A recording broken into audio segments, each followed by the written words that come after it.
यो संसारमा भएको जगत संसारको सबै प्राणीहरू तपाईँ हामी जस्तै सुख चाहने र दुःख नचाहने भएको हुनाले संसारको सबै प्राणीहरू यो दुःखको भावचक्रबाट मुक्त गराउनको लागि मैले यो देशमा सुनिरहेको छु भनेर मनमा यसरी चाहिँ बोधिचित्तको भावना मनमा प्रकट गरेर सुन्नु भएमा सधैँ प्रभावकारी हुनेछ।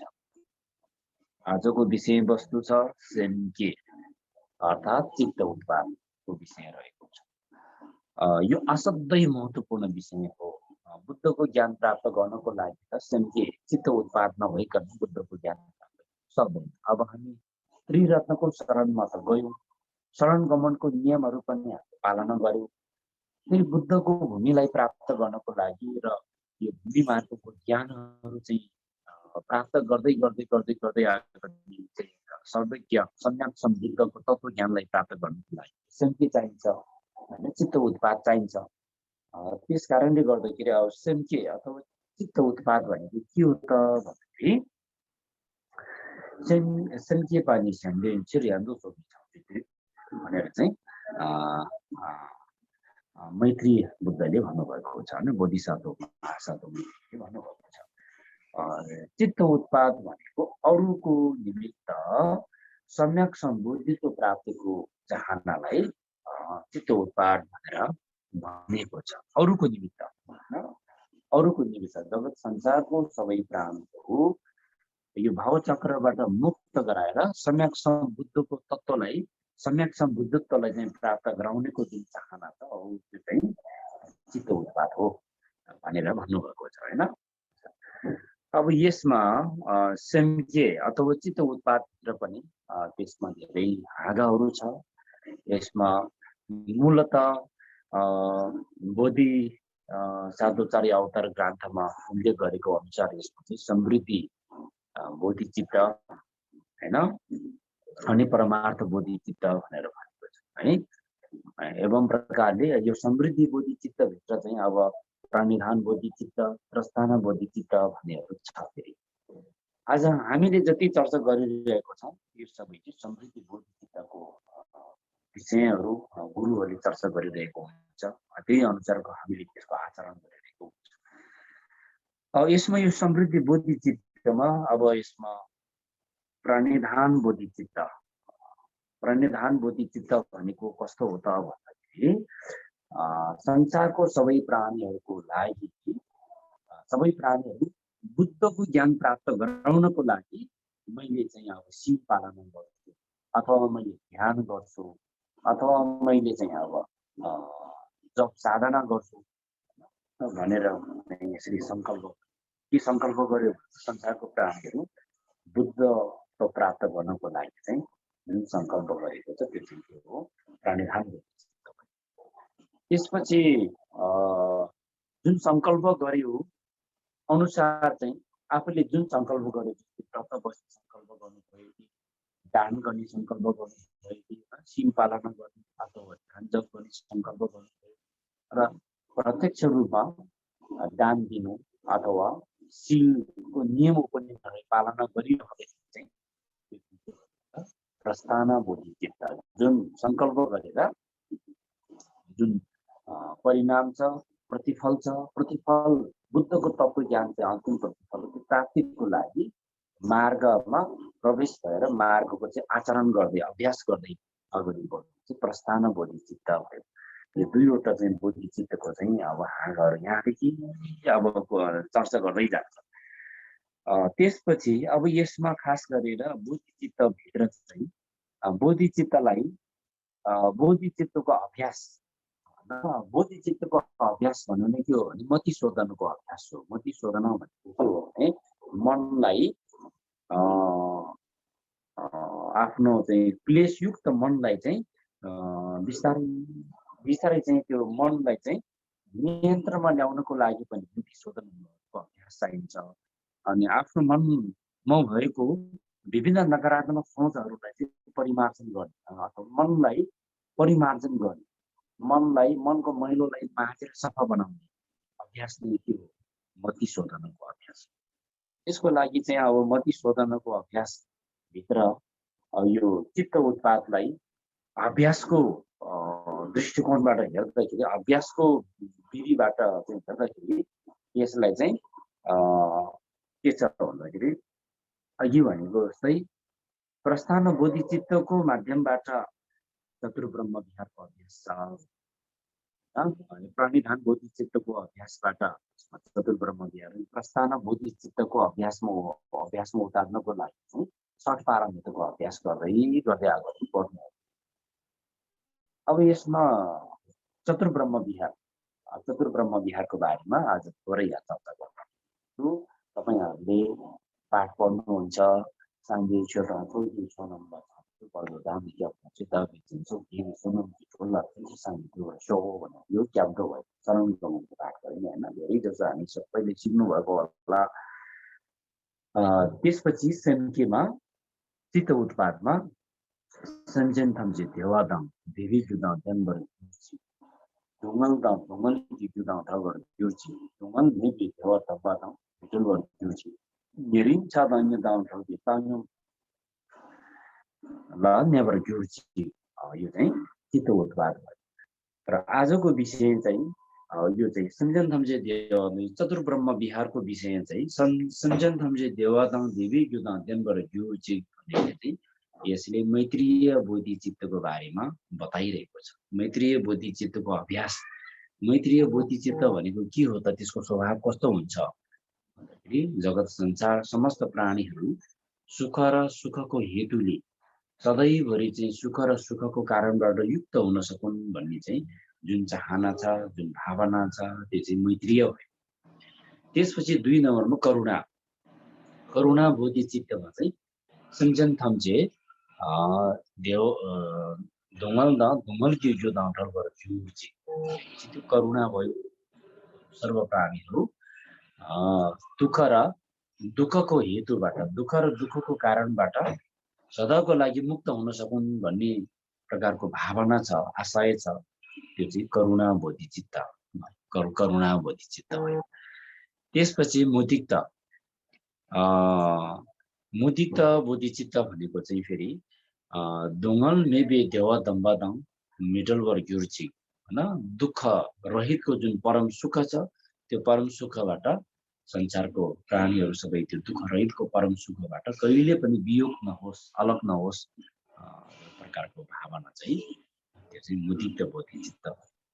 अनि अन्तमा उपेक्षा बोधिचित्तमा चाहिँ नेरिङ छादाङ सञ्जन थम्जे नेरिङ छादाङ निदाङ बेताङ पढिन्छ नि पाठ पढ्दैमा नजिक र टाढोको भेदभाव नगरिकन हैन, आफन्तलाई धेरै माया गर्ने, परालाई रिस गर्ने, ईर्ष्या गर्ने त्यस्तो नभइकन सबै प्राणीहरूलाई समान दृष्टिकोणले हेर्ने र समान व्यवहार र समान भावना नै के हो भने त्यो चाहिँ उपेक्षा बोधिचित्त। यो चतुर्ब्रह्म विहार चाहिँ प्राणिधान बोधिचित्तको अङ्गहरू यिनीहरू चाहिँ हैन, प्राणिधान बोधिचित्तको अङ्गहरू हो। यो चतुर्ब्रह्म विहार चाहिँ सबै महत्त्वपूर्ण हो। मति शोधनको अभ्यासको लागि चतुर्ब्रह्म विहारको अभ्यास नै हो, मति शोधन गर्नको लागि हैन, मति शोधनको अभ्यास गर्नको लागि चतुर्ब्रह्म विहारको अभ्यास नै चाहिन्छ। र यो चतुर्ब्रह्म विहार चाहिँ फेरि हामी बौद्ध धर्मको थेरवाद बौद्ध धर्मदेखि लिएर वज्रयानी बौद्ध धर्मसम्म चाहिँ यसको अभ्यास गरिन्छ। अब यसको भावना विधिहरू त आफ्नो आफ्नो परम्परा अनुसार अलिक फरक छ, यसलाई चाहिँ अभ्यास गर्ने पद्धतिहरू, तर समग्रमा चतुर्ब्रह्म विहार चाहिँ सबै बौद्ध मार्गीहरूले अभ्यास गरिन्छ। र यसलाई अभ्यासमा उतार्ने, यसले अध्ययन गरेर जाने बेलामा चाहिँ अब मैत्रीय, करुणा, मुदिक्त, उपेक्षा यसरी क्रम चाहिँ यसरी जान्छ भने यसलाई चाहिँ अब भावना गर्ने बेलामा चाहिँ फेरि अब मण्डोहरू साधना गर्ने बेलामा यसको भावना यसको अभ्यासमा उतार्ने बेलामा चाहिँ फेरि उपेक्षा बोधिचित्तलाई सबैभन्दा पहिला अभ्यासमा उतार्ने गरिन्छ। उपेक्षा बोधिचित्तलाई पहिला अभ्यासमा उतार्नको कारण के रहेछ भन्दाखेरि करुणा र मैत्रीको अभ्यास गर्दाखेरि भेदभाव रहित गर्नुपर्छ। यदि चाहिँ उपेक्षाको अभ्यास चाहिँ सबैभन्दा पहिलो उपेक्षाको अभ्यास गरिएन भने हामीले अभ्यास गरिरहेको करुणामा पनि भेदभाव हुन सक्छ, हामीले अभ्यास गरिरहेको मैत्रीमा पनि भेदभाव हुन सक्छ हैन। अनि कसैलाई चाहिँ धेरै नै करुणा बढी गर्ने, कसैलाई चाहिँ करुणा अलिक कम हुने गर्ने, कसैलाई चाहिँ अलिकति मैत्रीको भावना अलिक धेरै नै प्रकट गर्ने, कसैलाई चाहिँ अलि मैत्रीको भावना अलिक कम मात्रै प्रकट हुने। त्यो के हो भने भेदभाव भयो हैन, समान भएन। त्यसकारण त्यो सम्मानको भावनातिर नजानको लागि चाहिँ सबैभन्दा पहिला चाहिँ अभ्यासमा उतार्ने क्रममा उपेक्षको बोधिचित्तको अभ्यासलाई पहिलो चाहिँ अभ्यासको रूपमा चाहिँ उतारेर लैजाने कुरा चाहिँ कुञ्च नमिसालौँ हैन, गुरु सम्बन्ध भाद्रमुखको ग्रन्थमा यसरी उल्लेखित गरेको छ। अब हामीले चाहिँ यसमा चाहिँ मूल कुरा अब मैत्रीय भनेको के हो त? अघि मैत्रीको अभ्यास व्याख्या गरिरहँदाखेरि सम्झन थम्जे देवादङ देवीग्युदङ देनबर्ग्युर्जी सम्झन थम्जे सर्व प्राणीहरू दुःख र दुःखको सुख र सुखको कारणबाट सदा चाहिँ परियुक्त हुन सक्छ। सुख र सुखको कारणले सुख र सुखको हेतुले सधैँभरि चाहिँ युक्त हुन सकुन्। सुख के हो र सुखको कारण के हो, दुःख के हो र दुःखको कारण के हो भन्ने कुरालाई बुझ्नको लागि फेरि चार आर्य सत्यको कुरालाई बुझ्नुपर्छ फेरि हामीले हैन। सुख र सुखको हेतु र दुःखको हेतु भन्दाखेरि दुःख आर्य सत्य र समुदय आर्य सत्य, त्यो संसारी र संसारको हेतुमा आधारित छ। अनि हैन, अनि निरोध आर्य सत्य र आर्य सत्य चाहिँ त्यो चाहिँ निरोध आर्य सत्य र मार्ग आर्य सत्य चाहिँ सुख र सुखको हेतुमा आधारित छ। फेरि त्यो भने निर्माण छ हैन। अनि दुःख र दुःखको कारण भनेको के छ त? त्यसकारण सम्झन थम्जे देवादङ देवीग्युदङ देनबर्ग्युर्जी यो मैत्रीय बोधिचित्त चाहिँ सुख र सुखको हेतुमा आधारित भएको हुनाले यसले चाहिँ निर्वाण र निर्वाणको हेतुमा आधारित छ। भन्न खोजेको कुरा के हो भन्दाखेरि मैत्रीय सत्यभित्रको चाहिँ आर्य सत्यभित्रको निरोध आर्य सत्य र मार्ग आर्य सत्य, यो मैत्रीय बोधिचित्तको अभ्यासले निरोध आर्य सत्य र मार्ग आर्य सत्यलाई पनि यसले चाहिँ समेट्न सक्ने त्यस्तो चाहिँ बृहत विषय हो, महत्त्वपूर्ण गहन विषय हो। अनि करुणा बोधिचित्तभित्र संसारको सबै प्राणीहरू दुःख र दुःखको हेतुबाट, दुःख र दुःखको बिउबाट सधैँको लागि मुक्त हुन सकुन् भनेर हामीले जुन भावना गरिन्छ। त्यो दुःख के हो, दुःखको कारण के हो भन्दाखेरि दुःख संसारमा सबै प्राणीहरूले भोगिरहेको विविध प्रकारको दुःख हैन, जन्म, वृद्ध, बिमार, मृत्यु र आफूले मनले चाहेको वस्तुहरू प्राप्त नहुँदाको दुःख र आफूले मन परेको व्यक्तिहरूसँग बिछोड हुँदाको दुःख, शारीरिक दुःख, मानसिक दुःख, मनुष्य लोकको दुःख, पशु लोकको दुःख, नरक लोकको दुःख, प्रेत लोकको दुःख, देवलोकको दुःख, दानव लोकको दुःख हैन। दुःखै दुःखको संसारमा हामी जिरहेको छ। यो भावचक्र नै दुःखको स्वभाव हो। स्वाभाविक रूपमा नै दुःखको चक्र हो यो संसार भनेको नै। त्यसकारण यो दुःखको संसारमा, यो संसारमा, यो भावचक्रमा दुःखै दुःख छ। यो दुःखको पनि कारण छ। यो दुःख बिना कारण सिर्जना भएको होइन, बिना कारण यो दुःख चाहिँ आफै उत्पत्ति भएको होइन। यो दुःख चाहिँ को कारण छ। यो दुःखको कारण के हो त, दुःखको हेतु के हो त भन्दाखेरि यो चाहिँ क्लेश हो हैन। क्लेश अविद्याको कारणबाट भनौँ न, मूलतः अविद्याकै कारणबाट अब क्लेश भनेको के हो त भन्दाखेरि म र मेरो भन्ने भावना भयो।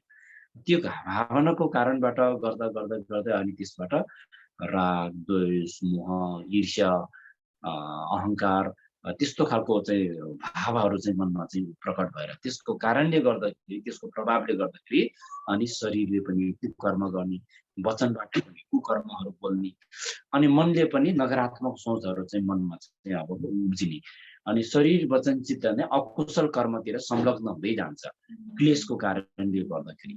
त्यस कारणले गर्दाखेरि जीवन चाहिँ दुःखमय बन्छ। जीवन दुःखमय बन्दै जानुको कारण नै के हो भने क्लेशको कारणले कुकर्म सिर्जना, कुकर्म कुकर्मको कारणले गर्दाखेरि हाम्रो जीवन र जगत संसारको प्राणीहरूको जीवन नै कुकर्मको कारणले गर्दाखेरि दुःखमय बन्दै जान्छ। त्यसकारण दुःख र दुःखको हेतु हैन, दुःख र दुःखको कारणबाट नै संसारको सबै प्राणीहरू सदाको लागि मुक्त हुन सकुन्। यो भावनाले के हो भने करुणा बोधिचित्त, करुणाको भावना भयो नि। अब मुदिक्त चाहिँ के हो भने खुसी, सन्तुष्टि भनौँ, अरूको प्रगति उपलब्धि पनि स्वयं आफ्नै प्रगति उपलब्धि जस्तो प्रकारको भावना मनमा प्रकट गर्न सक्यो भने त्यो चाहिँ मुदिक्त हो। मुदिक्त चाहिँ ईर्ष्या रहित हुनु पर्यो हैन। अरूको प्रगति उन्नतिहरूमा जेलेसको भावना चाहिँ हुनु भएन, ईर्ष्याको भाव चाहिँ मनमा हुनु भएन हैन। अरूको प्रगति र उपलब्धि स्वयं आफ्नै प्रगति र उपलब्धि जस्तो खालको भावना मनमा प्रकट गर्न सक्यो भने मनमा खुसी र आनन्द चाहिँ आफै वृद्धि भएर जान्छ। मुदिक्त भनेको त्यो हैन। अनि उपेक्षा चाहिँ भेदभाव नगर्ने हैन, नजिक र टाढोको भेदभाव नगर्ने, आफ्नो भनेपछि चाहिँ धेरै नै माया गर्ने, अरू भनेपछि अलि थोरै मात्रै माया गर्ने, त्यो खालको भावना चाहिँ हामी सर्वसाधारण पृथकहरूमा हुने भएको हुनाले यो उपेक्षा, भेदभाव नगर्ने, भेदभाव रहितको भावना चाहिँ उपेक्षा बोधिचित्त हो। यो चारवटा बोधिचित्तको भावना हो न, मैत्रीय, करुणा, मुदिक्त, उपेक्षा, यो चारवटा बोधिचित्तलाई चतुर्ब्रह्म विहारको चाहिँ चतुर्ब्रह्म विहार भने छेमेसी भनेर भनिन्छ यसलाई हाम्रो लामा भोट भाषामा हैन। र यो चाहिँ अब चित्त उत्पादको चाहिँ मूल विषयहरू यो चाहिँ विशेष गरेर प्रस्थान प्राणीधान बोधिचित्तको अङ्गहरू यिनीहरू चाहिँ प्राणीधान बोधिचित्त हैन, मेनपसम्के प्राणीधान बोधिचित्त भयो, प्रस्थान बोधिचित्त चाहिँ जुपसम्के भनिन्छ हाम्रो छुवे भाषामा। प्रस्थान बोधिचित्तको अङ्गहरू चाहिँ फेरि 60 पारमिताहरू चाहिँ प्रस्थान बोधिचित्तको अङ्गहरू हो। यो प्राणीधान बोधिचित्तको अङ्गभित्र अहिले भर्खरै व्याख्या गरेको यो चतुर्ब्रह्म विहारहरू चाहिँ प्राणीधान बोधिचित्तको अङ्गहरू हुन् हैन। प्राणीधान बोधिचित्त असाध्यै महत्त्वपूर्ण छ। हामीले जे गर्दा पनि बौद्ध धर्मको विशेषता नै के हो भने चित्त उत्पादले छुट्याउँछ। आफ्नो भन्दा अरूको प्रगति र अरूको हित र कल्याणलाई प्राथमिकतामा राख्ने के हो भने बोधिचित्तको चाहिँ विशेषता हो नि। बौद्ध धर्मको विशेषता, बौद्ध अनुयायीहरूको विशेषता, बौद्ध साधक साधिकाहरूको भावनाको विशेषता नै कसरी छुट्याइन्छ भन्दाखेरि आफ्नो भन्दा अरूको प्रगति उपलब्धि र अरूको सुखको प्राप्तिको चाहनालाई प्राथमिकतामा राख्नु नै त्यो भावनाको विशेषता नै त्यो। र यसमा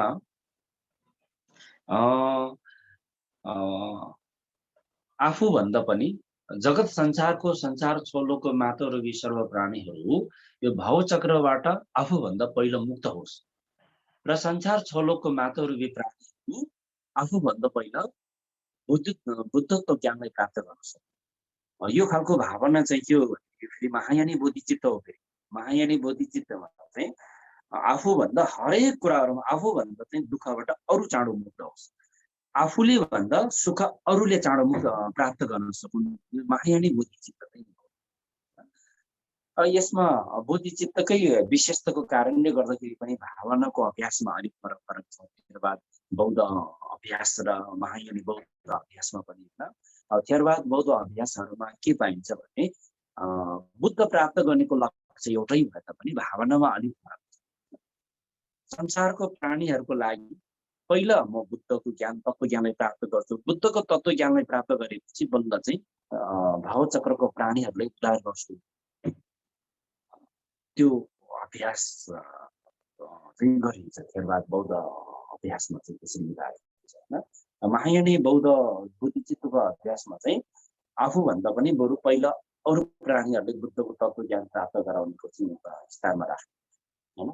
आफूभन्दा पनि अरू प्राणीहरूले सुख प्राप्तिको चाहिँ प्राथमिकतामा राख्ने भावना नै चाहिँ महायानी बोधिचित्तको अभ्यास।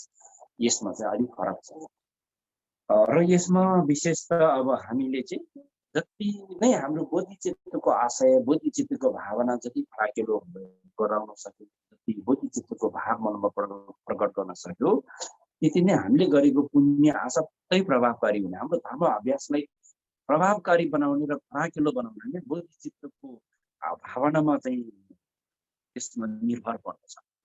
बोधिचित्तको भावना फराकिलो चाहिँ मनमा प्रकट गर्न सक्यो र बोधिचित्तको भावना चाहिँ मनमा सधैँभरि प्रकट गर्न सक्यो भने अनि हामीले गरेको पुण्य चाहिँ धर्म साधना चाहिँ असाध्यै प्रभावकारी, असाध्यै सिद्धि र असाध्यै चाहिँ अब त्यो चाहिँ बृहत् रूपमा चाहिँ फैलिएर जाने त्यस्तो चाहिँ प्रकारको पुण्य प्राप्त हुनु र नहुनु बोधिचित्तको आशयमा नै निर्भर हुन्छ। होइन, बोधिचित्तको आशय, बोधिचित्तको भावना चाहिँ असाध्यै महत्त्वपूर्ण छ। न हामीले प्रार्थना गरिरहेको बेलामा पनि बिहान होइन कुनै पनि धर्म अभ्यास गर्ने आफूभन्दा अरूको सुखलाई प्राथमिकतामा राख्ने, आफ्नोभन्दा पनि अरूको दुःख चाँडो मुक्त होस् भन्ने भावनालाई प्राथमिकतामा राख्ने बोधिचित्तको भावना चाहिँ त्यसरी हो भने अनि अरूको सुख, अरूले चाँडो सुख प्राप्त होस्, अरूको दुःख चाहिँ आफ्नोभन्दा पहिला अरूको समस्या समाधान होस् भन्ने विचार जसले मनमा लिन सक्यो त्यो विशेष प्रकारको चाहिँ के हो भने सोच, विशेष प्रकारको भावना, विशेष प्रकारको चाहिँ अब चित्त उत्पाद भइदिन्छ। त्यस कारणले गर्दाखेरि पुण्य चाहिँ छिटो बढेर जाने अनि हामी ग्रह शान्तिको लागि लामा गुरुहरूले पूजा गर्छौँ। यसपालि त मेरो ग्रह दशाहरू अलि नराम्रो छ, विजयहरू आउने, विघ्नबाधाहरू आउने छ, त्यस कारणले गर्दाखेरि पूजा गर्नुपर्छ। अब बोधिचित्तको भावना राम्रो भएको मान्छेहरूको ग्रह दशा पनि छिटो हटेर जान्छ। बोधिचित्तको भावना चाहिँ त्यति राम्रो, त्यति परिपक्व नभएको मान्छेहरूको ग्रह दशा हटेर जान पनि धेरै नै समय लाग्छ है। अनि बोधिचित्तको भावना बलियो भएको, राम्रो भएको मानिसहरूको चाहिँ मनको इच्छाहरू चाहिँ पुरा हुनु धेरै समय लाग्छ। बोधिचित्तको भावना त्यति बलियो नभएको मान्छेहरूको चाहिँ उसको चाहिँ उद्देश्य पुरा हुनको लागि, मनको इच्छा पुरा हुनको लागि धेरै गाह्रो हुन्छ होइन, धेरै गाह्रो हुन्छ। त्यो सबै प्रगति उपलब्धिहरू हासिल गर्नु नगर्नुमा चाहिँ बोधिचित्तले धेरै ठुलो भूमिका खेलेको है। त्यसै गर्दाखेरि भगवान् बुद्धले पनि सूत्रमा क्षणम थम्ची केन्नी विचेल रत्ने भनेपछि यो चाहिँ सङ्कल्पमा अथवा आफ्नो उद्देश्यमा चाहिँ सबै धर्महरू, सबै संसारको वस्तुहरू प्राप्त गर्न नहुँदा आफ्नो भावनामा, आफ्नो विचारधारणामा चाहिँ निर्भर छ भनेर भन्नुभएको छ। त्यस कारणले मनको सोच, विचार, भावना होइन। अब प्रार्थना गर्दाखेरि हामी बौद्ध मार्गीहरूको प्रार्थना नै विशेष प्रकारको छ। आफूलाई डाह गर्ने, ईर्ष्या गर्ने, आरिस गर्ने कोही व्यक्ति यो दुनियाँमा छ भने पहिला आफ्नोभन्दा पहिला प्रगति उसको होस्, आफ्नोभन्दा पहिला समस्या उसको समाधान होस्, आफ्नोभन्दा पहिला चाहिँ विभिन्न चाहिँ प्रगति उपलब्धिहरू उसले प्राप्त गर्न सकुन्। यस्तो प्रकारको भावना चाहिँ हामीले मनमा लिन सक्यौँ भने शत्रुको माथि पनि हामीले सजिलैसँग विजय प्राप्त गर्न सकिन्छ। अनि त्यस्तो प्रकारको विचार, त्यस्तो भावना चाहिँ मनमा नलिएर उल्टो चाहिँ प्रार्थना पूजाहरू गर्दाखेरि आफूले नराम्रो गर्ने, आफूलाई ईर्ष्या गर्ने, आफ्नो प्रगति उन्नतिमा चाहिँ चाह गर्ने त्यस्तो व्यक्तिहरूको चाहिँ सर्वनाश होस् भन्ने खालको विचारतिर लाग्न थाल्यो भने हामी बौद्ध सिद्धान्त र बौद्ध धर्मको अनुयायी भएको पनि खासै चाहिँ केही चाहिँ अर्थै भएन।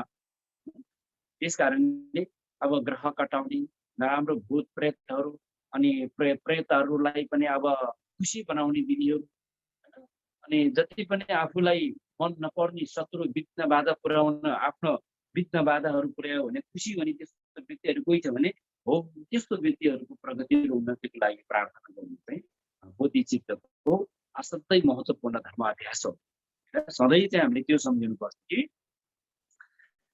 जो व्यक्तिले तपाईँलाई एउटा नकारात्मक दृष्टिकोणले सधैँ तपाईँप्रति नकारात्मक दृष्टिकोण राख्छ, तपाईँको सधैँभरि तपाईँको खुट्टा तानेर तपाईँको चाहिँ अब खेदो गर्ने, खैरो खन्ने त्यस्तो खालको मात्रै काम गरिरहने व्यक्तिहरू कोही तपाईँको दृष्टिकोण छ भने पूजा प्रार्थना गर्दाखेरि सधैँ चाहिँ सबभन्दा पहिला चाहिँ उसको राम्रो होस्, उसको प्रगति होस् र उसको समस्या मेरोभन्दा पहिला समाधान होस् भन्ने प्रार्थना गर्छ भने त्यो असाध्यै विशेष प्रकारको प्रार्थना, विशेष प्रकारको चाहिँ समस्या समाधानको उपाय पनि हो भनेर चाहिँ धेरैभन्दा धेरै बौद्ध दर्शनको ग्रन्थहरूमा बताएको छ, उल्लेखित भएको छ। अब बोधिचित्तको विशेषता पनि त्यो हो। फरक प्रकारको भावना लिन सक्यो भने फरक प्रकारको फल प्राप्त गर्न सकिन्छ। होइन, ठुलै चाहिँ पुण्यको फल पाउनको लागि हाम्रो भावना पनि अलिक ठुलै खालको भावना चाहिँ मनमा लिन सक्नुपर्छ नि। त्यस कारणले यसमा मूलतः यो बोधिचित्तको अभ्यास चाहिँ सबै आफ्नो आफ्नै विशेषताहरू छ यसमा हैन। अब मैत्रीय बोधिचित्तको अभ्यास सबै मति शोधनामै आधारित छन्। मैत्रीय बोधिचित्तको अभ्यास हेर्ने हो भने सबै प्राणीहरू सुख र सुखको हेतुले युक्त हुन सकुन्, सबै सम्पन्न हुन सकुन्, सबै सन्तुष्टि हुन सकुन्, सबै सुखले चाहिँ सम्पन्नता हुन सकुन् भनेर चाहिँ त्यो भावना चाहिँ मनमा राख्ने। अनि करुणा हेर्ने हो भने दुःख, अरूको दुःख स्वयं आफ्नै दुःख जस्तो, अरूको समस्या स्वयं आफ्नै समस्या जस्तो, अरूको पीडा स्वयं आफ्नै पीडा जस्तो महसुस चाहिँ गर्न सक्यो। करुणा चाहिँ त्यहाँ होइन। दुःख र दुःखको कारणले महसुस गर्ने जुन भावना छ त्यो चाहिँ के हो, करुणा। अनि यस्तो करुणाको भावना, यो बोधिचित्त करुणाहरूको भावनाको अभ्यास गर्दै गयो भने पाप कर्म कुकर्महरू पनि छिटोभन्दा छिटो नाश हुँदै जाने, अनि पुण्यहरू छिटो वृद्धि भएर जाने, अनि दुःखबाट चाँडो मुक्त हुने, ग्रह दशाहरू पनि चाँडो शान्ति हुने, मनोकांक्षाहरू पनि चाँडो सिद्धि हुने, एकदमै विशेष प्रकारको पुण्य प्राप्त गर्ने उपाय हो यो बोधिचित्त। र यसमा छोटो कथा प्रसङ्ग दिएको छु।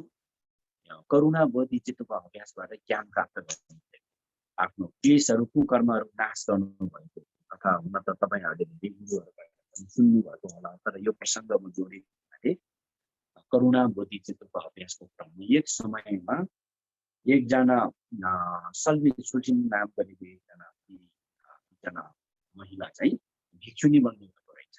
बुद्ध भगवान परिनिर्वाण भइसकेको त्यति समयपछि हो भिक्षुनी बन्नु भएपछि त्यति बेला चाहिँ बुद्ध धर्ममा धेरै प्रकारको विघ्न बाधाहरू हुन थालिसके। त्यो उहाँको मनमा कस्तो विचार आएर चाहिँ भने उहाँ निकै विद्वान हुनुहुन्थ्यो, बुद्ध धर्मको बारेमा धेरै ज्ञानहरू उहाँमा थियो। त उहाँको मनमा कस्तो लाग्यो भने म पुरुष भएको भए मेरो ज्ञान र मेरो यो यत्नको धेरै ठुलो उच्च कदर हुने थियो। म महिला भएको कारणले गर्दाखेरि मैले धेरै कुरा जाने पनि मेरो ज्ञान र मेरो योग्यताको कदर भएन भन्ने त्यस्तो प्रकारको विचार, अलि मन सानो हो उहाँको त्यस्तो विचार गर्नु। अनि उहाँले पछि कस्तो विचार गर्नुभएको रहेछ भने अब यसरी हुँदैन, मैले यही तरिकाले बुद्ध धर्ममा, बुद्ध क्षेत्रमा, बौद्ध धर्मको योगदान पुर्याउन सक्दैन। बरु अब म चाहिँ भिक्षुनीको सिल चाहिँ तोडेर म चाहिँ विवाह गर्छु, गृहस्थी बन्छु। गृहस्थी बनेर चाहिँ मैले चाहिँ छोरा जन्माउँछु, छोरा जन्माएर चाहिँ छोराहरूलाई चाहिँ विद्वान बनाउँछु भन्ने विचार गरेर उहाँ चाहिँ भिक्षुनी सिल त्यागेर गृहस्थी बन्नु, विवाह गर्नु। विवाह गर्दाखेरि अनि विवाह गरिसकेपछि उहाँको छोरा जन्मियो, दुईजना छोरा जन्मिन्छ। एउटा छोरा चाहिँ असङ्ग, कान्छो छोरा चाहिँ वासुदेव, दुईजना छोरा चाहिँ जन्मिन्छ। अनि त्यो दुईजना छोराहरू चाहिँ एउटा ब्राह्मण कुलमा जन्मेको कारणले गर्दाखेरि उहाँको उद्देश्य के थियो भने दुईजना जुन चाहिँ उद्देश्य लिएर उहाँले विवाह गर्नुभयो दुई अनुसार उद्देश्य अनुसार छोरा जन्मियो। अब यो दुईजना छोरालाई चाहिँ सानै उमेरबाट बुद्ध दर्शनको ज्ञानहरू पढाएर सबैलाई सिकाउने पढाउन सक्ने विद्वान बनाउँछौ भन्ने उहाँको सपना थियो। उहाँको उद्देश्य अनुसार दुवैजना छोराहरूले सानै उमेरबाट बुद्ध धर्ममा लगाउनु भयो, सानै उमेरबाट भिक्षु बनाउनु भयो। अनि सानै उमेरबाट भिक्षु बनाउनु भयो, आसङ्ग चाहिँ मैत्रीय बोधिसत्वको ध्यानमा जानुभयो। अनि वासुदेव चाहिँ कश्मीरमा चाहिँ सङ्घ भिक्षुहरूको सङ्गतमा गएर उहाँ चाहिँ फेरि अब ध्यानको खोजीमा, ज्ञानको खोजीमा जानुभयो।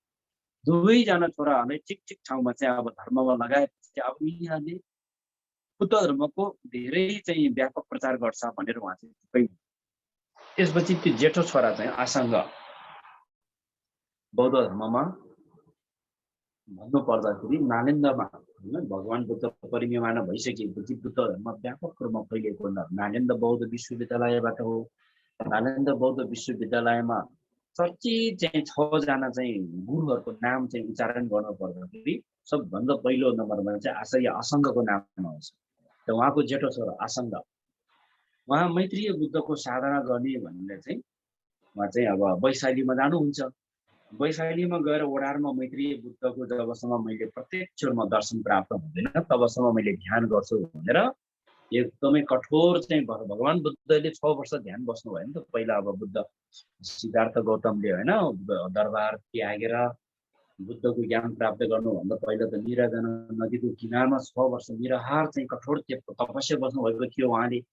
त्यस्तै प्रकारले आचार्य आसङ्गले पनि वैशाली पर्वतमा गएर 6 वर्षसम्म मैत्रीय बुद्धको साधना गर्नुभयो, तपस्या गर्नुभयो। मैत्रीय बुद्धको साक्षात दर्शन नभएसम्म मैले मेरो ध्यान भङ्ग गर्दिनँ भनेर ध्यान बस्नुभयो उहाँले। त्यत्रो लामो समय 6 वर्षसम्मको निरन्तर ध्यान तपस्या बस्दै जाँदा 6 वर्ष बितिसक्दा पनि मैत्रीय बुद्धको दर्शन पाउनु त कता हो कता सपनामा समेत एउटा केही लक्षण पनि देखेन अरे उहाँले। मैले बेकारमा समय बर्बाद गरेछु, यो 6 वर्ष बरु अरू केही काम गरेको भए निकै ठुलो प्रगति हासिल गरिसक्थ्यो, त्यसै 6 वर्ष ध्यान बसेर मैले समय बर्बाद गरेछु भनेर आफै चाहिँ वाक्क लागेर आफै ध्यान बसेको स्थलबाट अब यसरी हुँदैन, म अब ध्यान बस्दिनँ अर्कै काम गर्छु भनेर निस्केर हिँडेछ। त्यसरी हिँड्दै जाँदाखेरि बाटोमा एकजना मान्छे, गाउँमा बस्ने एकजना मान्छे चाहिँ यति मोटो फलाम नरम कपासले यसरी कुसिरहेको देख्नुभयो।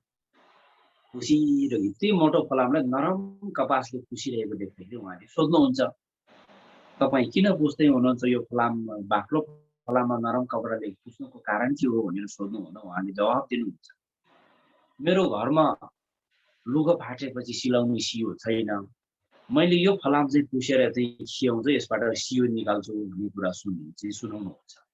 अचम्म लाग्छ उहाँको मनमा, कस्तो असम्भव कुरा गरेको। यो बुढो मान्छे यो फलाम खियाएर कहिले सियो बन्ला, यसको जिन्दगी उमेर कट्दा पनि यो सियो बन्न सम्भव छैन।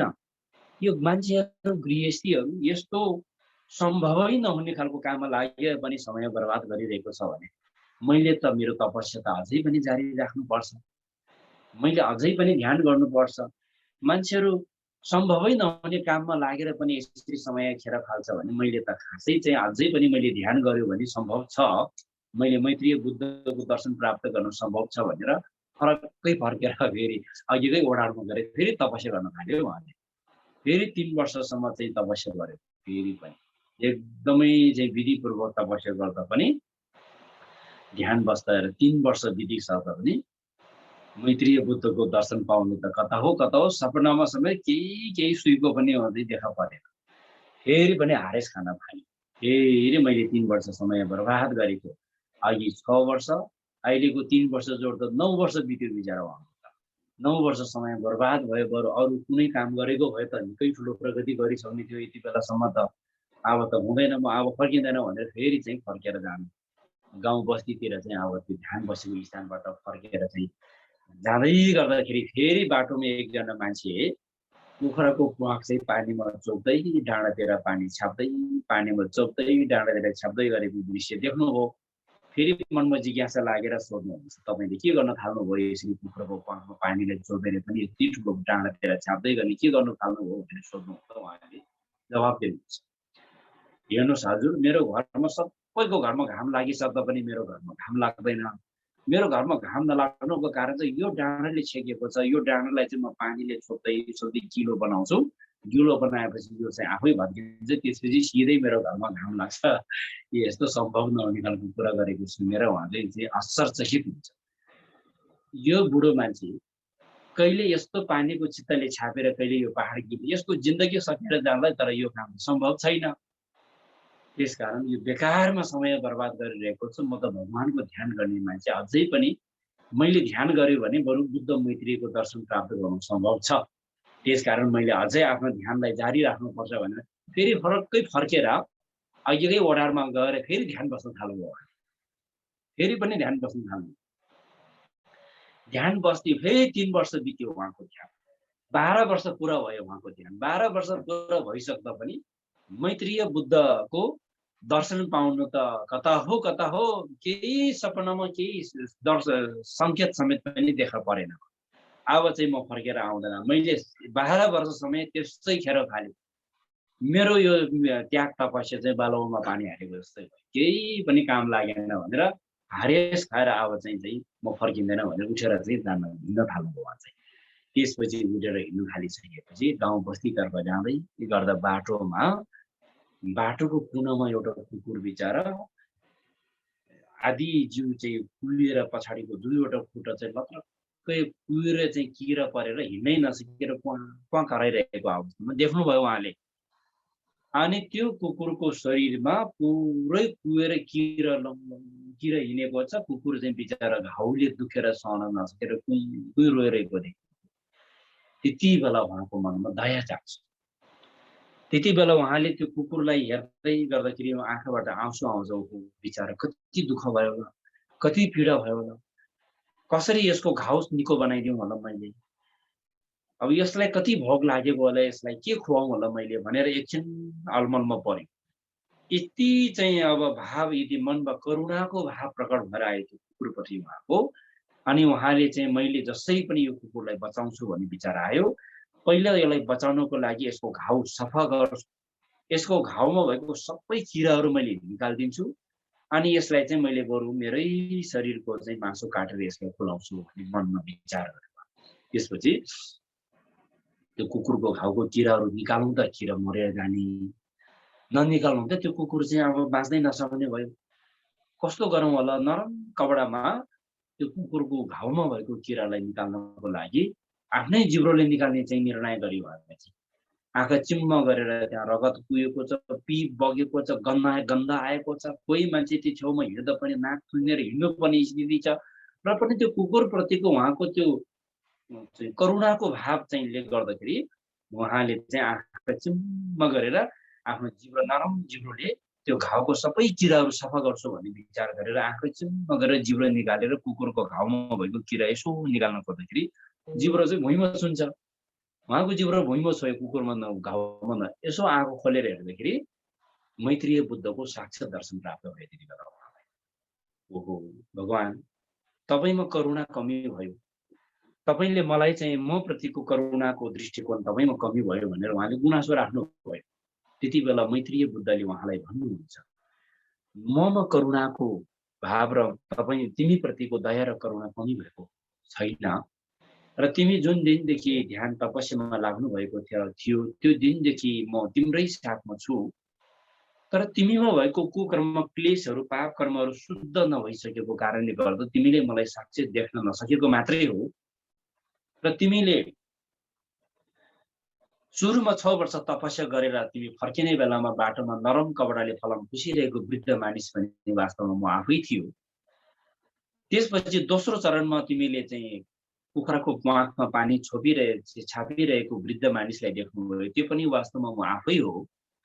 र आज तिमीले चाहिँ फेरि पनि अन्तमा तिमीले जुन यो कुहिएको कुकुरको चाहिँ अवस्था देख्नुभयो, यो पनि म स्वयं आफै हो। अझै पनि तिम्रो धेरै पापहरू, पाप कर्म, कुकर्म, क्लेशहरू शुद्ध हुन धेरै बाँकी छ, बाँकी थियो। तर एक्कासी यो कुकुरप्रति तिम्रो मनमा एउटा करुणाको जुन भावना जुन जागेर आयो, त्यो करुणाको भावनाको प्रभावले गर्दाखेरि तिम्रो रहेको पाप कर्महरू, क्लेशहरू सबै शुद्ध हुन सफल भयो। सबै शुद्ध भएको कारणले बल्ल तिमीले मलाई प्रत्यक्ष दर्शन गर्न सफल भयो। अझै पनि तिमीलाई विश्वास लाग्दैन भने तिमीले चाहिँ मलाई तिम्रो काँधमा बोकेर गाउँ बस्तीमा डुलाऊ र गाउँ बस्तीको मानिसहरूले सोधेर हेर त भन्नुहुन्छ त्यति बेला। अनि उहाँले मैत्रीय बुद्धले भने जस्तै मैत्रीय बुद्धले आफ्नो काँधमा बोकेर गाउँ बस्तीमा डुलाउँदै हिँड्नुभयो। डुल्दै मेरो काँधमा के छ, मैले के बोक्दै हिँडेछ भनेर बाटोमा भेट्ने मान्छेलाई सबैले सोध्दै हिँड्दाखेरि मान्छेहरूले के भन्न थाल्यो भने यो मान्छे माथि ओडारमा ध्यान बस्दै यसको दिमाग खुस्केछ भन्न थाल्यो। सबैले यो त ध्यान बसेको लामो समय भयो, यसको त मानसिक सन्तुलन गुमेछ भन्न थाल्यो, सबैले खिचाउन थाल्यो। एकजना आमा बिचरा सधैँ मनी जप गर्ने, होइन, क्याप्टो पढ्ने, सङ्केत पढ्ने, ध्यान गर्ने, धर्मप्रति, त्रिरत्नप्रति श्रद्धा भक्ति भाव राख्ने त्यो एकजना बुढी आमा रहेछ। बुढी आमाले चाहिँ के भन्नुभयो भने, बाबु त्यो कुहिएको कुकुर बोकेर कहाँ हिँड्दैछ तिमी हो भन्नुभयो। हो त्यति बेला बल्ल उहाँलाई विश्वास जाग्यो, विश्वास जाग्यो उहाँलाई, साँच्चै मेरो पाप क्लेशहरू सबै शुद्ध भएको रहेछ। यो उहाँको पाप कर्म क्लेशहरू सबै के कारणले शुद्ध भयो? करुणाको भावनाको प्रभावले शुद्ध भयो। त्यसकारण कति ठुलो शक्ति रहेछ करुणामा, हेर्नुहोस् त। त्यसपछि बुद्ध मैत्रीयसँग उहाँ देवलोकमा जानुभयो, सम्पूर्ण धर्मको ज्ञान उपदेशहरू सुनेर आउनुभयो। उहाँले नालन्दामा आएर उहाँले चाहिँ सुनाउनु भयो। आजको दिनसम्म पनि उहाँले रचना गर्नुभएको चाहिँ पञ्चमैत्रीय बौद्ध शास्त्रहरू आजको दिनसम्म छ हैन। र यसले गर्दाखेरि यो कथा प्रसङ्गबाट हामीले के बुझिन्छ भने कति ठुलो शक्ति रहेछ त करुणामा हैन। त्यसकारण अब आचार्य आसङ्गको आफूमा भएको क्लेशहरू सबै निराकरण गर्नको लागि चाहिँ एउटा करुणाको भावनाले चाहिँ सबै क्लेशहरू निराकरण गर्न सफल भएर बुद्ध व्यक्तिको साक्षात दर्शन प्राप्त भएको जस्तै यो करुणाको अभ्यास, मैत्रीको भावना, करुणाको भावना, विदिक्तको भावना, उपेक्षाको भावनाले हामीमा भएको क्लेशहरू, पाप कर्महरू चाहिँ शुद्धिकरण गराउनमा धेरै ठुलो प्रभाव पर्छ। अनि हामीहरू चाहिँ नराम्रो विघ्नबाधाहरू हटाउनको लागि, हामीहरू चाहिँ नराम्रो दशत्रहरू हटाउनको लागि पनि यो करुणाको भावनाले धेरै ठुलो प्रभाव पर्छ। त्यस कारणले करुणा अस्तिको विषयमा हामी त्रिरत्न शरण गमनको विषयलाई चर्चा गरियौँ। त्रिरत्नको शरणमा गएपछि अब हामीमा चाहिँ चित्त उत्पाद बोधिचित्तको भावना हुनु पर्यो। बोधिचित्तको भावना भएन भने फेरि पुण्य वृद्धि हुँदैन, पुण्य प्रभावकारी हुँदैन। र पुण्य चाहिँ सबै जगत प्राणीहरूको निमित्त सङ्कल्प गरेर जुन त्यो भावना छ, बोधिचित्त छ, यसको कारणले, त्यसको प्रभावले गर्दाखेरि पुण्य चाहिँ धेरै चाहिँ दिन दुईगुणा रात चौगुणा भन्छ नि, पुण्य वृद्धि भएर जानेको उत्तम उपाय नै हो। चित्त उत्पादको कारणले मात्रै पुण्य वृद्धि भएर जान्छ। अब यो चाहिँ चतुर्ब्रह्म विहारको विषयभित्र मैत्रीय र करुणा असाध्यै महत्त्वपूर्ण छ न। त्यसपछि विदिक्त महत्त्वपूर्ण छ, त्यसपछि उपेक्षा त झन् महत्त्वपूर्ण। उपेक्षा भएन भने भेदभाव हुन्छ फेरि, आफ्नोलाई अलि राम्रो गर्ने, अरूलाई त्यति नराम्रो गर्ने व्यवहार प्रकट हुन्छ फेरि। त्यस कारण सबैलाई सम्मान व्यवहार र सम्मान दृष्टिकोण को भावना प्रकट गर्नको लागि, उत्पादन गर्नको लागि उपेक्षा बोधिचित्त चाहिँ अत्यन्तै आवश्यक छ। त्यस कारण हामीले पढ्ने, सधैँ पाठ गर्ने सम्झन थम्जे देवादाम देवी जुदाम त्यहाँबाट जुची, सम्झन थम्जे धुमल दा धुमल के जुदाम त्यहाँबाट जुची, सम्झन थम्जे धुमल मेबे देवादाम बादाम त्यहाँबाट जुची, सम्झन थम्जे घेरिन्छ भन्ने दाम दा ताङम लाग्नेबाट जुची। यो चाहिँ चारवटा लाइन छ। यो श्लोक चाहिँ असाध्यै महत्त्वपूर्ण विषय। भगवान बुद्धले आफ्नो जीवनमा सुनाउनु भएको 84,000 धर्म उपदेश सबै यो श्लोकभित्र समेट्न सक्छ। व्याख्या गर्ने हो भने चाहिँ सम्पूर्ण चाहिँ बुद्धको ज्ञान र 10 भूमि हैन, अनि 5 मार्ग 10 भूमिको ज्ञानहरू प्राप्त भएर सम्यक सम्बुद्धको तत्त्व ज्ञान प्राप्त गर्नेको सम्पूर्ण मार्गहरू यो श्लोकभित्र समेट्न सकिन्छ। यस्तो महत्त्वपूर्ण छ यसमा। एउटा करुणाभित्र नै करुणाको बोधिचित्तको बारेमा मात्रै ध्यान अभ्यास गर्ने हो भने थाहा छ त्यसमा एउटा संसारै छ त्यसभित्र। अनि यस कारणले गर्दा यो बोधिचित्तको अभ्यासबाट मात्रै हामीले चाहिँ धर्मको अभ्यास परिपक्वता हुने भएको हुनाले पनि बोधिचित्तको भावना असाध्यै महत्त्वपूर्ण छ। यो चतुर्ब्रह्म विहार चाहिँ प्रणिधान बोधिचित्तको अङ्ग हो। अब बोधिचित्तको आशयमा आधारित भएर अनि धर्म अभ्यास अब चाहिँ यस्तै प्रस्थान बोधिचित्तको अभ्यासमा उतार्नु पर्दाखेरि यसमा 6 पारमिताको बारेमा व्याख्या गरिएको छ बौद्ध शास्त्रहरूमा। 6 पारमिता भन्नाले के हो भन्दा दान पारमिता, शील पारमिता, क्षमता पारमिता, वीर्य पारमिता, ध्यान पारमिता, प्रज्ञा पारमिता। अब प्रज्ञा त सबैमा हुनैपर्छ हैन। करुणा हैन, करुणा र प्रज्ञाको दृष्टि नै त्यो चित्त उत्पादको स्वभाव हो। करुणाको दृष्टिकोणबाट प्राणीहरूलाई हेर्नु भयो, प्रज्ञाको दृष्टिकोणबाट प्राणीहरू फेरि के हो भने सम्यक सम्बुद्धत्व प्राप्तिको दृष्टिकोणबाट हेर्ने भयो फेरि हैन। त्यस कारणले गर्दाखेरि प्रज्ञा यसमा चाहिँ अब अभ्यासको रूपमा उतार्दै जाँदाखेरि यो त प्रस्थान बोधिचित्तको अभ्यासको रूपमा उतार्दै अभ्यास गर्दै जाने क्रममा चाहिँ दान गर्ने बेलामा पनि दान पारमिताको अभ्यास सम्पन्न गराउनको लागि चाहिँ के भने बोधिचित्त राम्रो हुनु पर्ने। बोधिचित्तको भावनामा आधारित भयो भने अनि त्यो दान चाहिँ अर्थपूर्ण दान हुन्छ, हैन। शील पालना गरे तापनि त्यो शील चाहिँ अर्थपूर्ण हुन्छ र शील पारमितामा परिणत हुँदै जान्छ। त्यस्तै यो 6 पारमिताको अभ्यासहरू सबै चाहिँ बोधिचित्त प्रस्थान बोधिचित्तको चाहिँ अभ्यास भएको यो यसमा चाहिँ हाम्रो भावना चाहिँ बोधिचित्तकै भावनामा आधारित भएर धर्मको अभ्यास गर्दै जानु कुनै पनि धर्मको अभ्यास चाहिँ बोधिचित्तको अभ्यासकै कारणले गर्दाखेरि मात्रै त्यो चाहिँ निपुणता हुने र त्यो चाहिँ सिद्धि हुने। अब षट पारमितको अभ्यासको बारेमा त धेरै महत्त्वपूर्ण गहन विषयहरू छ। दानकै बारेमा मात्र व्याख्या गर्दाखेरि धेरै कुराहरू छ, उपदेशहरू छ त्यसभित्र। दान दिने तरिकाहरू, दान कति प्रकारको हुन्छ, दान दिने बेलामा कस्तो प्रकारको चाहिँ भावना चाहिन्छ, दान दिने वस्तु कस्तो हुनुपर्छ, कस्तो प्रकारको स्थानमा दान दिँदाखेरि प्रभावकारी हुन्छ भन्ने कुराहरू बताएको छ दानको नियम, दानको चाहिँ अभ्यासको विषयहरूमा। त्यस्तै शिवको बारेमा पनि, क्षन्तको बारेमा पनि, वीर्यको अभ्यास यसरी बताएको छ। अब हामी एकजना उपासक, एकजना उपासिका, एकजना बौद्ध साधक, बौद्ध साधकले त्यो छवटै पाँचवटाको अभ्यास गर्न सम्भव छ त लाग्छ कहिलेकाहीँ हामीलाई। उपायको रूपमा हामीले यसलाई अनुसरण गर्न जान्यौँ भने असाध्यै सजिलो छ, असाध्यै सजिलो छ। अनि अब दानको बारेमा व्याख्या गर्दै, दानको बारेमा बुझ्दै जाँदाखेरि चाहिँ के लाग्छ भन्दाखेरि दानभन्दा ठुलो धर्म त अरू केही पनि छैन रहेछ जस्तो लाग्छ होइन। बुद्ध धर्मको विशेष त त्यस्तो छ। फेरि शील पालनाको बारेमा बुझ्दै जाँदाखेरि, सुन्दै जाँदाखेरि ओहो शील पालना गर्नुभन्दा ठुलो धर्म त संसारमा केही पनि छैन रहेछ जस्तो लाग्छ। अनि फेरि वीर्य पारमिता, फेरि एउटा के भन्छ शान्त पारमिता, सहनशीलताको बारेमा बुझ्दै जाने हो भने सहनशीलता भन्दा धैर्यता र सहनशीलता भन्दा ठुलो धर्म पुण्यताहरू केही पनि छैन रहेछ जस्तो खालको भान हुन्छ। त्यसरी अन्तमा प्रज्ञामा बुद्ध प्रज्ञा बिना त बुद्धको ज्ञान प्राप्त गर्न सक्ने सम्भवै छैन रहेछ भन्ने खालको यो बुद्ध धर्मको, बुद्ध दर्शनको विशेषता हो। हरेक विषयको कुरा सुन्दै, अस्ति हामी त्रिरत्न शरण गमनको बारेमा प्रवचन सुन्दाखेरि त्रिरत्नको शरणमा जानुभन्दा ठुलो धर्म त केही पनि छैन जस्तो खालको अनुभूति कता कता हामीलाई। आज चित्त उत्पादको बुद्धिचित्तको धारणा, बुद्धिचित्त धारणा गर्ने कुराहरू सुन्दाखेरि हो यो भन्दा त ठुलो त अरू केही पनि छैन जस्तो लाग्छ। यस्तो छ बुद्ध धर्मको, बुद्ध दर्शनको विशेषताहरू सुन्दै जानु।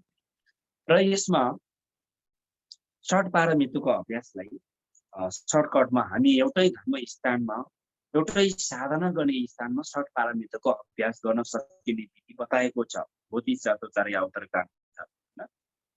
अब दान हामी धर्म अभ्यास गरिराख्ने बेलामा, पूजा साधनामा हामी बसिराख्ने बेलामा हामीले चढाउँछ, हामीले त्यसमा मण्डलाहरू चढाउँछ नि, मण्डला चढाउने पाठहरू आउँछ। अब प्रत्यक्ष रूपमा त हामीले चाहिँ हातमा चामलहरू लिएर चढाउँछ, प्रत्यक्ष रूपमा हामीले चाहिँ अब प्रसादहरू छौहरू चढाउँछ। तर अप्रत्यक्ष रूपमा त हाम्रो मनले कल्पना गरेर संसारमा भएको बहुमूल्य चाहिँ द्रव्य रत्नमणिहरू सबै मनले सङ्कल्प गरेर अर्पण गरिन्छ। त्यसले दानको अभ्यास पनि हुन्छ। अनि शीलको अभ्यास भने हामी धर्म साधनामा, पूजामा शरीर भएर पूजामा बसिसकेपछि हामीले धेरै नियमहरू पालन गरेको हुन्छ। त्यसमा हामीले प्राणी हिंसा गर्न त्यागेको हुन्छ, झुटो बोल्न त्यागेको हुनु पर्यो, अनि हामीले त्यसमा बेविचारी गर्न त्यागेको छ, त्यसमा हामीले चाहिँ चोरी गर्न त्यागेको छ, त्यसमा हामी नशालु पदार्थहरू चाहिँ सेवन गर्न त्यागेको पछि हामी शीलमा बसेको छ नि। त्यस कारण शीलको अभ्यास पनि सँगसँगै शीलको पनि अभ्यास भइरहेको हुन्छ। हामी पूजामा बसिरहेको छ, एउटा पूजा साधनामा बसिरहेको। अनि शान्त पारमितको पनि सँगै अभ्यास कसरी हुन्छ भन्दाखेरि हामी एउटा पूजामा बसिरहँदाखेरि हामीले धेरै कुराहरूलाई कहिलेकाहीँ अब युनि व्रतहरू जस्तो बस्ने बेलामा त, युनि बस्ने बेलामा त अब भोकै पनि बसेर खटेर बस्नु पनि हुन्छ होइन। त्यो पानी पिउन मन लागे पनि खटेर बसेको हुन्छ। यति मात्रै होइन कि पूजामा बसिरहने बेलामा कोही बेला यसरी बस्ने बानी भएन भने कति घुँडा दुख्छ नि कसैको त बर, कसैको त ढाड दुख्छ, कतिखेर उठेर तनक्कै तन्किने जस्तो लाग्छ नि कोहीको त बर, साह्रो बानी नहुने कुरा। तर पनि सहरै बसेको छ होइन। ढाड दुखे पनि दुखोस्, घुँडा दुखे पनि दुखोस्, तर यो पुण्य कमाउने मौका त मैले सीमितै पाउँदैन, यो मौकामा त जे दुखे पनि मैले सहनुपर्छ भनेर बसेको छ नि। हो शान्त पारमितको अभ्यास, सहनशीलताको अभ्यास हो नि। त्यसपछि फेरि त्यो सँगै फेरि वीर्य पारमिता भनेको मनबाट नै त्यो इच्छा शक्ति जागेर मैले यो सिक्नुपर्छ, यो जान्नुपर्छ, जसरी पनि मैले यो जानेरै छु, सिक्छु, मैले ध्यान गर्छु कोसिस गर्छु भने त्यो खालको भावना मनमा जाग्ने के हो वीर्य पारमिताको पनि सँगै अभ्यास छ। अनि त्यसपछि फेरि यसमा ध्यान पारमिता अब एउटा पूजामा बस्ने बेलामा हामीले एउटा भावना ध्यान अब जपहरू गरेर बसिरहेको मन्त्र जप गरेर बसिरहेको छ मनलाई एकाग्रमा राख्ने प्रयास गरिरहेको के भने ध्यानको अभ्यास गरिरहेको छ। अनि त्यति बेला प्रज्ञाको पनि अभ्यास भइरहेको हुन्छ। प्रज्ञाको अभ्यास कसरी भएको हुन्छ भन्दाखेरि सतर्कतालाई सम्प्रजन्यको भावना र स्मृतिको भावना नै के हो प्रज्ञाको माध्यमबाट अब मैले यो गर्नु हुँदैन मैले यो गर्नुपर्छ यो सबै विवेकले चलाइरहेको छ नि त। हाम्रो धर्म अभ्यास त विवेक बिनाको धर्म अभ्यास त हुँदैन फेरि हैन। यति बेला म यसरी जथाभावी बोल्नु हुँदैन, यति बेला म जथाभावी चाहिँ मैले गर्नु हुँदैन, यति बेला चाहिँ मैले चाहिँ जति सक्दो मैले यो अभ्यास गर्नुपर्छ, मैले यो भावना गर्नुपर्छ। जति पनि यो विवेकबाट चाहिँ भावनाहरू प्रकट भइरहेको छ यो चाहिँ त्यो प्रज्ञाको पनि चिन्तन मनन भइरहेको छ त्यहाँनिर। त्यसले यो धर्म अहिले सुनिरहेको बेलामा पनि अहिले तपाईँहरू धर्म देशना श्रावण गरिरहेको अवस्थामा पनि यो षट पारमिताको अभ्यास सबै यो धर्म सुनिरहेको अवस्थामा पनि सम्पन्न हुन्छ हैन। अब अघिको दान पारमिता भनेको धर्म देशना गर्ने गुरु र लगायत सम्पूर्ण बुद्ध बोधिसत्वहरूले मैले मेरो मनले कल्पना गरेर सम्पूर्ण विश्व ब्राह्मण नै मैले अर्पण गर्छु भनेर चाहिँ मनबाट यसरी चाहिँ चढाएको हुन्छ हैन। त्यो चाहिँ दान पारमिताको अभ्यास हुन्छ। अनि शील पारमिता मैले अघि नै भने धर्म सुनिरहेको बेलामा एकदमै अनुशासित भएर हैन पञ्चशीलको नियमहरू पालना गरेर धर्म सुनिरहेको छ नि यसले शीलको पनि अभ्यास भएको छ। अघि भने चाहिँ सुनिरहेको बेलामा ढाड दुखे पनि घुँडा दुखे पनि टाउको दुखे पनि पेट दुखे पनि सहेर सुनिरहेको छ भने त्यहाँनिर सहनशीलताको पनि अभ्यास भयो। त्यसपछि फेरि एकदमै मैले यो ध्यान मन लगाएर सुन्नुपर्छ, यस्तो फेरि सुन्न पाउँदैन, यस्तो चाहिँ विषय सुन्न पाउनु त मेरो सौभाग्यको कुरा हो। यो सुन्नको लागि त मैले यो सुनेरै जानेरै बुझेरै छोड्नुपर्छ भने मनबाट नै त्यो इच्छा शक्ति जाग्छ। यो वीर्य पारमिता भयो, फेरि वीर्य भन्ने अभ्यास भयो। अनि सुन्ने बेलामा एक मन एकचित्त भएर चाहिँ जसले जे भने पनि आफ्नो कान मन चाहिँ एकदमै धर्म देशनाको शब्दहरूमा विषयहरूतर्फ केन्द्रित भइरहनु यो ध्यान हो। फेरि त्यो ध्यानको पनि अभ्यास भइरहेको छ। अनि सुन्दै सुन्दै सुन्दै सुन्दै सुन्दै गइरहेको कुरा यसमा चाहिँ श्रावणमयी प्रज्ञा, चिन्तनमयी प्रज्ञा, भावनामयी प्रज्ञा यसमैमा अभ्यास हुन्छ। फेरि सुन्दै गर्दाखेरि शब्द अब सबैको मति क्षमताको अवस्था त एउटै हुँदैन हैन। सबैको कसैले सुन्दै जाँदाखेरि जस्तोको तस्तै कुराहरू सबै मनमा राख्न सक्ने, कसैले ठिकै राख्न सक्ने, कसैले थोरै मात्रै राख्न सक्ने क्षमता हुन्छ। जो सुन्ने बेलामा मन ध्यान लगाएर यस्तो कुरा सुन्दै जाँदाखेरि बुझ्दै जान्छ नि श्रावणमयी प्रज्ञा। सुनेको कुराले मनले पनि भावना गर्नु के हो भावनामयी प्रज्ञा भयो। चिन्तन गर्ने सुनिसकेको कुरालाई फेरि मनले चिन्तन गरेन, त्यसलाई चाहिँ परिकल्पना गरेन भने त्यो बिर्सिएर जाँदा त्यसले स्मरण गरिरहनु पर्छ। अनि जति सुनेर स्मरण गरेको विषयलाई जति सक्दो आफ्नो जीवनमा अभ्यासमा उतार्ने, आचरण गर्ने नै के हो भने त्यो चाहिँ व्यवहारमा लागू गर्नु नि के हो भावनामयी प्रज्ञा भयो नि। श्रवण, चिन्तन अनि भावना यसरी पनि प्रज्ञाको अभ्यासहरू हामीले गरिरहेको छ। यसरी यो धर्म श्रवण गरिरहेकै स्थानमा बसिरहँदाखेरि पनि षट पारमिताको पनि सँगै अभ्यास चाहिँ भइरहेको हुन्छ भने यो जानकारी गराउन चाहन्छु। अब हाम्रो आजको निर्धारित समय सकिएको छ। अर्को पटकमा मैले 4 आर्य सत्यको बारेमा अलिकति खोलेर व्याख्या गर्नेछु। आज थोरै प्रसङ्ग मात्रै पठाएको छु। 4 आर्य सत्यको बारेमा अर्को पटकको प्रसङ्गमा व्याख्या गरेको छु। र आजको धर्म देशनामा जति तपाईँहरू यहाँ सरिक हुनुभयो यसको पुण्यको प्रभावले जगत संसारको माताहरू सर्व प्राणीहरू दुःखको भाव चक्रबाट मुक्त भएर बुद्धको तत्त्व ज्ञानलाई प्राप्त गर्न सकुन् र संसारमा बुद्धको शासन